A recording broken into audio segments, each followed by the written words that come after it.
Welcome to Convenience Talk. My name is Melanie, and today's topic is how to search for C-store owners using Connecticut's UST database. So the first resource I want to show you is a blog post on Convenience Talk. And what it has in it is the list of UST databases listed by state. And if I navigate to the link for Connecticut, I'm brought to this page, which is centralized datasets for Connecticut.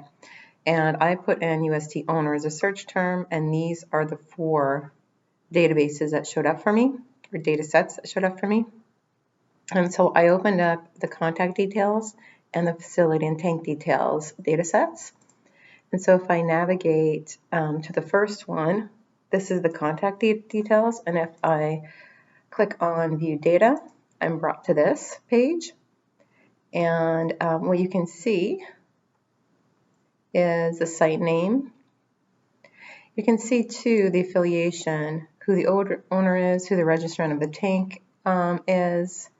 And then if you scroll over more, you have the address. You have a phone number, and then you could potentially also have a contact name. And then the second set, which is the underground storage tank,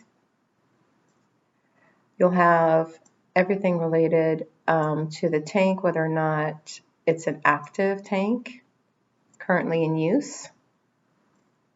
You'll have the size, and you'll have the type of fuel that's being housed in the tank, along with some other details related to the construction and how things are monitored.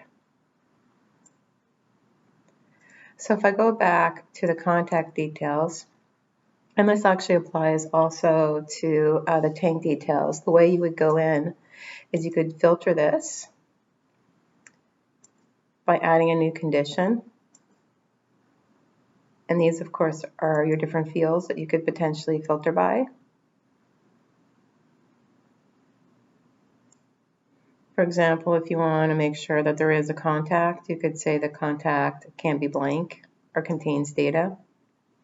And then, of course, you can also export this. This is the richest in terms of the different ways that you could potentially export this data. That's it for Connecticut. My name is Melanie. Thank you for watching this video.